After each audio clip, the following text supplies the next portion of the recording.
আস্থাহীনতার তলানিতে বিনিয়োগ, উচ্চ সুদের কারণে উদ্যোক্তারা পাচ্ছেন না কাঙ্ক্ষিত ঋণ। ডলারের উচ্চ দরে আমদানিতেও গুনতে হবে বাড়তি খরচ। এমন অবস্থায় 2025-26 বাজেটেও ব্যবসায়ীদের জন্য নেই কোনো স্বস্তির বার্তা। উল্টো জ্বালানিতে ভর্তুকি কমানোই বাড়বে উৎপাদন ব্যয়। সব মিলিয়ে আভাস মিলছে নতুন অর্থবছরে কঠিন হবে ব্যবসা বিনিয়োগ। অর্থনীতিবিদরা বলছেন, শিল্প বাণিজ্যে গতি ফেরাতে বাজেটে নেই কোনো পথ নকশা। বেড়েছে শুল্ক কর, তাই ভুগতে হবে বেসরকারি খাতকে। জ্বালানিতে ভর্তুকি কমানোই ব্যয় বৃদ্ধি পাবে শিল্প খাতে। বাজেট নকশা বলছে, বিদেশি পণ্য সহজলভ্য হবে, তাই কমবে দেশের শিল্প সুরক্ষা। শিল্প খাত চাঙ্গা করতে নেই জুৎসই নীতি সহায়তা। তাই সব মিলিয়ে চিন্তিত দেশের উদ্যোক্তারা।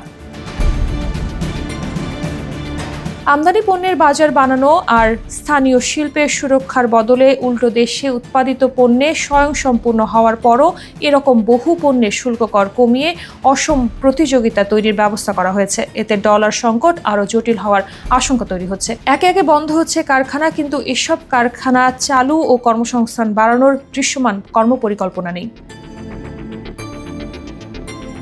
এমন অবস্থায় ব্যবসায়ী উদ্যোক্তারা বলছেন, প্রস্তাবিত বাজেটে প্রকৃত স্থানীয় শিল্পের উন্নয়নে নীতি সহায়তা দেওয়ার উল্লেখযোগ্য কোনো দিক নির্দেশনা নেই। অন্যদিকে সরকারের পরিচালনা ব্যয় বাড়ানো হয়েছে। এদিকে পুঁজিবাজারেও বড় পতন, আস্থাহীনতা চরমে। এর জন্য কেউ কাঙ্ক্ষিত নীতি সহায়তা ও প্রণোদনা, এমনকি অর্থ উপদেষ্টা ডক্টর সালেউদ্দিন আহমেদও বাজেট বক্তৃতায় স্বীকার করেছেন, বেসরকারি বিনিয়োগ বাড়াতে উপযুক্ত পরিবেশ সৃষ্টি করা জরুরি।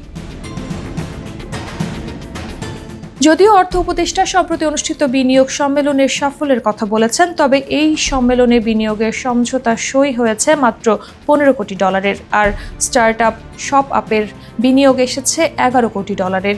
তাই এই খাতেও খুব একটা আশা দেখছেন না অর্থনীতিবিদরা, বরং বলছেন বিনিয়োগ এখন প্রায় তলানিতে। দেশের উদ্যোক্তারাই আস্থাহীনতায় বিনিয়োগ করছেন। বিদেশিরা সাধারণত দেশি বিনিয়োগকারীদের দেখে বিনিয়োগে আসেন। সেই পরিস্থিতির উন্নতি না হলে বিদেশি বিনিয়োগ আসার সম্ভাবনা একেবারেই কম।